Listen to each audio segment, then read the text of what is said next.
मध्य प्रदेश का विंध्याचल का इलाका। यहाँ का अंधेरा किसी सजीव प्राणी की तरह सांस लेता है। यह सिर्फ प्रकाश की अनुपस्थिति नहीं, बल्कि एक सघन, स्पर्श करने योग्य सत्ता है जो पहाड़ियों की तलहटी से उभरती है और रात के आकाश को निगल लेती है। यहाँ की रातें सिर्फ काली नहीं होती, बल्कि देखती हैं किसी की गहरी, अदृश्य नज़र जो हर पत्ते के हिलने, हर टहनी के टूटने पर टिकी रहती है। उस रात सतना से रीवा जा रही एक पुरानी टाटा सूमो अपने रास्ते पर अकेली थी। घड़ी में रात के 12:45 बज रहे थे। ड्राइवर की सीट पर बैठे थे बलवंत बल्लू काका। उनकी उम्र के 50वें पड़ाव की सिलवटें उनके चेहरे पर गहरी थीं, लेकिन उस रात उनकी आंखें सिर्फ थकान से नहीं, बल्कि एक सहमी हुई सतर्कता से लाल थीं। उनके बगल में शिक्षिका डॉ. एलिना शर्मा बैठी थी, भूगर्भ शास्त्र की प्रोफेसर, तर्क और प्रमाण की पुजारिन। लेकिन उस रात उनकी आंखें नींद से नहीं, बल्कि एक अनकही बेचैनी से भारी थीं। पीछे 8 विद्यार्थी स्थानीय कॉलेज के एक फील्ड सर्वे से लौट रहे थे। उनकी हंसी मजाक अब धीरे धीरे खामोशी में तब्दील हो चुकी थी। गाड़ी की हेडलाइट्स की पीली रोशनी सामने के घने कोहरे को चीरने की कोशिश कर रही थी, मानो वह कोई ठोस पर्दा हो। एलिना ने आवाज में एक कंपी दबाते हुए कहा, बल्लू काका, ये रास्ता ठीक है ना? मुझे कुछ अजीब सा महसूस हो रहा है। बल्लू काका, सिग्नल बिल्कुल नहीं आ रहा, जीपीएस भी फ्रीज हो गया है। हम सही रास्ते पर ही जा रहे हैं ना? बल्लू काका ने स्टीयरिंग को और कसकर पकड़ा। उनकी आवाज खुरदुरी और गहरी थी। हाँ मैडम, यही रास्ता है रीवा का। पर मैडम, ये भैंसा घाट का इलाका है, यहाँ तो सिग्नल भी मर जाते हैं। भैंसा घाट? नाम तो अजीब है। नाम अजीब नहीं, इसकी कहानी अजीब है मैडम। बल्लू काका ने कहा, आंखें सड़क पर जमाए हुए।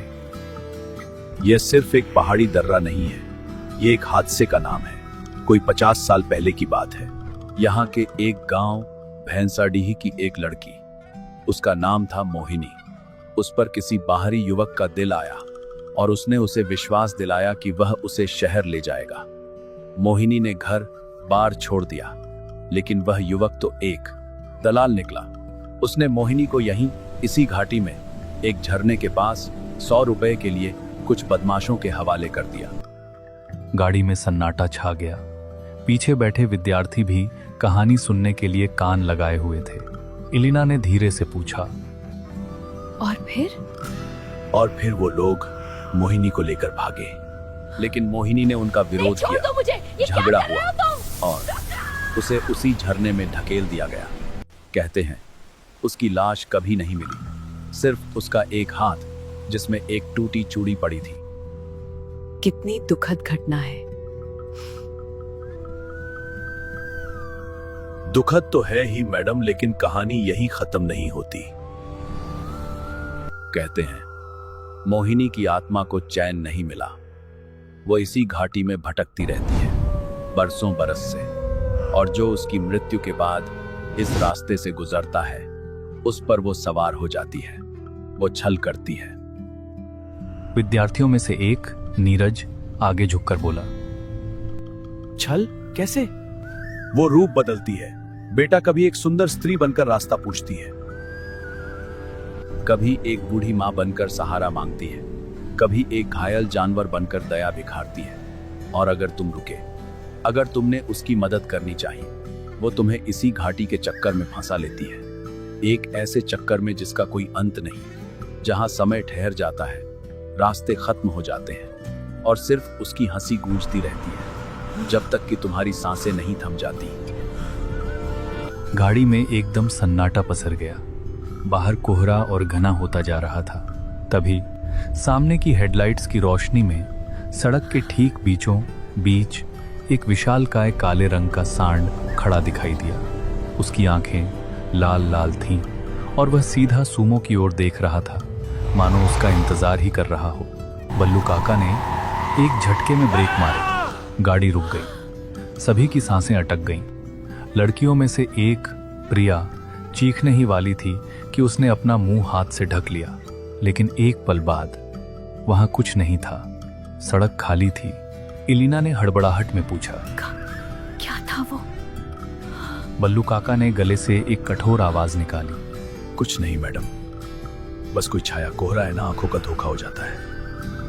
लेकिन उनके हाथों से पसीना टपक रहा था। उन्होंने गाड़ी स्टार्ट करने की कोशिश की। पहली बार सिर्फ इंजन की खरखराहट, दूसरी बार वही आवाज, तीसरी बार कुछ नहीं। इंजन बिल्कुल मर चुका था। स्टीयरिंग भी जवाब दे चुका था, लॉक हो गया था। इलिना ने कहा, ये क्या हुआ? कल ही तो सर्विस करवाई थी। बल्लू काका ने फुसफुसाते हुए कहा, यहाँ कुछ और ही चल रहा है मैडम। उनकी नजर बाहर सड़क किनारे पड़े एक पत्थर पर गई। वह 1 मील का पत्थर था जिस पर जंग लगी हुई थी। उस पर धुंधले अक्षरों में लिखा था, रीवा 80 किलोमीटर। उस पत्थर के नीचे किसी ने टूटी हुई मिट्टी की चूड़ियों और सूखे फूलों की एक माला टांग रखी थी, जो हवा के झोंके से हिल रही थी, मानो कोई बुला रहा हो। इलिना ने इशारा किया, वो देखिए, वहाँ कुछ लटका हुआ है। बल्लू काका ने कहा, चुपचाप बैठिए कौन। और एक बार फिर स्टार्ट करने की कोशिश की। इस बार अचानक इंजन गुर्राया और चालू हो गया। उन्होंने तुरंत गियर डाला और गाड़ी आगे बढ़ा दी। इलिना ने राहत की सांस ली, लेकिन बल्लू काका का चेहरा अभी भी गंभीर था। उन्होंने गाड़ी की रफ्तार बढ़ा दी। घड़ी में अब 1:00 बज रहे थे। वे लगभग आधा घंटा तेज रफ्तार से चले। 1 बजे। इलिना ने अपनी घड़ी देखी। काका, हमें कम से कम 30 किलोमीटर तो आगे आ जाना चाहिए था। कोई दूसरा गांव या स्टैंड दिखना चाहिए। बल्लू काका ने जवाब नहीं दिया। उनकी नजर सड़क किनारे पड़ी किसी चीज पर थी। धीरे धीरे हेडलाइट्स की रोशनी में वह चीज साफ हुई। वही जंग लगा मील का पत्थर। रीवा 80 किलोमीटर, उसके नीचे वही टूटी चूड़ियों की माला। इलिना की सांसें रुक गई। ये वही पत्थर है। ये नामुमकिन है। हमने तो सीधी सड़क पकड़ी थी, कोई मोड़ नहीं लिया। बल्लू काका ने गाड़ी रोक दी। उनका चेहरा गंभीर हो चुका था। हाँ मैडम, नामुमकिन है, लेकिन यहाँ हो गया है। हम यहीं पर फंसे हैं, चक्कर में। मोहिनी का छल शुरू हो चुका है। इलिना ने विरोध किया, अपनी वैज्ञानिक सोच को जमाते हुए। नहीं, ऐसा नहीं हो सकता। उसने अपनी कलाई पर बंधी डिजिटल घड़ी देखी। फिर उसने अपना मोबाइल निकाला। स्क्रीन पर कोई सिग्नल नहीं, लेकिन समय दिख रहा था 1 बजे। उसने बल्लू काका को दिखाया। देखिए, मेरी घड़ी और मोबाइल में 20 मिनट का फर्क है। यहाँ कुछ गड़बड़ है। बल्लू काका ने कहा, जब भैंसा घाट जागता है तो वक्त सीधा नहीं चलता मैडम। यहाँ समय भी गोल गोल घूमता है। उसमें समय पीछे लौट जाता है या ठहर जाता है। घड़ियां यहाँ झूठ बोलती हैं। पीछे से विद्यार्थियों की आवाजें सर, आईं। हमें पेशाब लगी है। हम कब तक यहाँ बैठे रहेंगे? बाहर कुछ दिख रहा है? इलिना ने आदेशात्मक स्वर में कहा, सब लोग चुप हो जाइए। घबराने से कुछ नहीं होगा। हम शांति से सोचेंगे और यहाँ से निकलेंगे। लेकिन प्रिया, जो खिड़की के पास बैठी थी, ने चीख मारी। वो बाहर कोई खड़ा है। सबकी नजरें बाहर गईं। सड़क किनारे मील के पत्थर से कुछ ही दूरी पर एक सफेद साड़ी पहने एक स्त्री की आकृति खड़ी थी। उसका चेहरा साफ नहीं दिख रहा था, लेकिन उसने हाथ हिलाया, मानो गाड़ी रोकने का इशारा कर रही हो। बल्लू काका की सांसें तेज हो गईं। नहीं देखना, सीधे आगे देखो, कोई उसकी ओर नहीं देखेगा। पर काका, वो शायद मदद चाहती है। वो मदद नहीं, तुम्हारी जान चाहती है। याद रखो, किसी से बात नहीं करनी, किसी की ओर नहीं देखना, और किसी चीज को छूना तो बिल्कुल नहीं। अगर तुमने इस चक्कर की किसी भी चीज को छू लिया, वो तुम्हें उसके साथ जोड़ देगी। फिर तुम कभी बाहर नहीं निकल पाओगे। वह तेजी से आगे बढ़े। गाड़ी उस स्त्री की आकृति के पास से गुजरी। इलिना ने एक झलक देखी। उस स्त्री के चेहरे पर कोई विशेषताएं नहीं थीं, बस एक धुंधला खाली ओवल। लेकिन उसने एक मुस्कान देखी, एक चौड़ी अप्राकृतिक मुस्कान। गाड़ी आगे बढ़ गई। इलिना ने पीछे देखा। वह आकृति अब भी वहीं खड़ी थी, लेकिन अब उसका सिर 360 डिग्री घूम चुका था और वह उनकी ओर देख रही थी। उसने एक ठंडी सांस भरकर आगे देख लिया। वह फिर से चल पड़े। इस बार बल्लू काका ने रफ्तार कम रखी, हर मोड़, हर पेड़ को ध्यान से देखते हुए। लेकिन 15 मिनट बाद वही दृश्य, वही मील का पत्थर, वही चूड़ियों की माला। यह तो असंभव है। हम एक ही जगह वापस आ रहे हैं। या तो ये सड़क गोल है या हमारी आंखें और दिमाग हमें धोखा दे रहे हैं। बल्लू काका ने कहा, मोहिनी का छल, वो हमें इसी छोटे से दायरे में घुमा रही है। हम सोचते हैं कि हम आगे जा रहे हैं, पर हम वहीं के वहीं हैं। अगर हम यहाँ से निकल ही नहीं पाए तो क्या हम हमेशा यहीं घूमते रहेंगे? बल्लू काका ने कहा, पुराने लोग कहते हैं इस तरह के छल से बचने के लिए तुम्हें उसके नियम तोड़ने होंगे, उसकी उम्मीद के उलट करना होगा। वो चाहती है कि हम उसकी दुनिया में उलझ जाएं, तो हमें उसकी दुनिया को नकारना होगा। जैसे वो चाहती है कि हम डरें, तो हमें डरना नहीं है। वो चाहती है कि हम रुकें, तो हमें नहीं रुकना है। यह बहुत अस्पष्ट है काका, इलिना ने कहा। यह घाटी बहुत पुरानी है मैडम।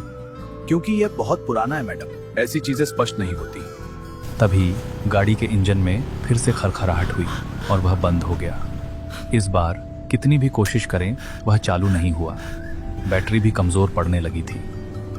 सब लोग शांत रहिए, घबराना मना है। अब हमें बाहर निकलना होगा, गाड़ी को धक्का लगाना होगा। शायद कुछ दूरी पर हम कोई सहारा पा लें। बल्लू काका ने चेतावनी दी। बाहर निकलना खतरनाक है मैडम।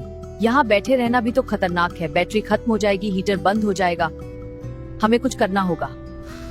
और ठंड बढ़ती जाएगी। हमारे पास खाने पीने का सामान भी सीमित है। हमें कोशिश तो करनी ही होगी। हमें कोशिश तो करनी ही होगी। ठीक है, लेकिन सब कुछ मेरे कहने के अनुसार। पहले सभी लोग एक साथ रहेंगे। दूसरे, किसी भी अजीब चीज को छूना नहीं है। तीसरे, कोई दिखाई की तरफ मुड़कर नहीं देखना, समझे? किसी भी हालत में नहीं। सभी ने हाँ में सिर हिलाया। वे सुमो से बाहर निकले। बाहर की हवा में एक तेज धातु जैसी गंध थी, जैसे पुराना लोहा गल रहा हो। कोहरा इतना घना था कि 5 कदम से आगे कुछ दिखाई नहीं दे रहा था। उन्होंने गाड़ी को धक्का लगाना शुरू किया। सड़क हल्की ढलान पर थी तो गाड़ी आसानी से चल पड़ी। थोड़ी देर बाद राहुल ने इशारा किया, सर, वहां कुछ है। सड़क किनारे एक पुराना टूटा फूटा बस स्टॉप था। उसकी छत टेढ़ी हो चुकी थी और उस पर पुराने पोस्टर लटक रहे थे। बेंच पर कोई बैठा हुआ था। वह एक बूढ़ी औरत थी, सफेद बाल, झुर्रियों भरा चेहरा। वह एक लाल दुपट्टे में लिपटी हुई थी और उसकी गोद में एक टोकरी थी जिसमें से कुछ फल दिखाई दे रहे थे। उसने आवाज लगाई, बेटा थोड़ा पानी तो है? इस ठंड में बैठी हूँ, प्यास लगी है। बल्लू काका ने तुरंत कहा, नहीं दिखना, आगे बढ़ो। पर अगर वो सच में मदद मांग रही हो तो इतनी ठंड में उसे ऐसे छोड़ देना। प्रिया, नहीं, इलिना ने कहा, लेकिन देर हो चुकी थी। प्रिया ने अपनी बोतल में से थोड़ा पानी निकाला और उस बूढ़ी औरत की ओर बढ़ी। बूढ़ी औरत ने हाथ बढ़ाया। उसका हाथ झुर्रियों भरा था, लेकिन नाखून लंबे और काले थे। उसने बोतल ली और प्रिया का हाथ छू लिया। एक पल के लिए प्रिया जमी हुई लगी। फिर उसने पीछे हटने की कोशिश की, लेकिन उस बूढ़ी औरत ने उसका हाथ कसकर पकड़ लिया। बूढ़ी औरत ने कहा, डर क्यों रही हो प्रिया? मैं तो बस तुम्हारी मदद चाहती हूँ। छोड़ो मुझे, प्रिया चिल्लाई। बल्लू काका और नीरज आगे बढ़े, लेकिन तभी वह बूढ़ी औरत का रूप बदलने लगा। उसकी झुर्रियां गायब होने लगी, बाल काले होने लगे, शरीर युवा होने लगा। लेकिन यह सौंदर्य डरावना था। उसकी आंखें पूरी तरह काली थीं और उसके मुंह से एक हल्की बर्फीली हंसी निकल रही थी। मोहिनी, बल्लू काका ने फुसफुसाया। मैं ही हूं, उस युवती ने कहा, प्रिया का हाथ अब भी पकड़े हुए। तुम सब मेरे मेहमान हो। छोड़ो, मुझे छोड़ो। डरो मत, अभी तो खेल शुरू हुआ है। इलिना ने तुरंत प्रतिक्रिया दी। उसने अपने बैग से एक हैंड सैनिटाइजर का स्प्रे निकाला, अल्कोहल से भरा हुआ। उसने सीधे उस युवती के चेहरे पर स्प्रे मारा। एक तेज चीख जैसी आवाज निकली। उस युवती का चेहरा धुंधला हो गया, मानो धुएं में घुल गया हो। उसने प्रिया का हाथ छोड़ दिया। प्रिया पीछे भागकर इलिना के पास आ गई। दौड़ो, बल्लू काका ने चिल्लाया। सभी ने गाड़ी की ओर भागना शुरू किया। पीछे से वह हंसी गूंज रही थी, अब और तेज और करीब। भागो मत ना, खेल तो अभी शुरू हुआ है। वे गाड़ी तक भागो मत, पहुंचे। खेल अभी शुरू बल्लू हुआ है। काका ने एक आखिरी कोशिश में स्टार्ट बटन दबाया। चमत्कारिक रूप से इंजन चालू हो गया। वे सभी अंदर कूदे और बल्लू जल्दी काका ने चलिए। गाड़ी तेजी से आगे बढ़ा दी। लेकिन जब वे आगे बढ़े तो उन्होंने देखा कि वह बूढ़ी औरत या मोहिनी अब भी बस स्टॉप पर बैठी थी, लेकिन अब उसका सिर फिर से 307 डिग्री घूम चुका था और वह उन्हें जाते हुए देख रही थी, एक चौड़ी बिना आंखों वाली मुस्कान के साथ।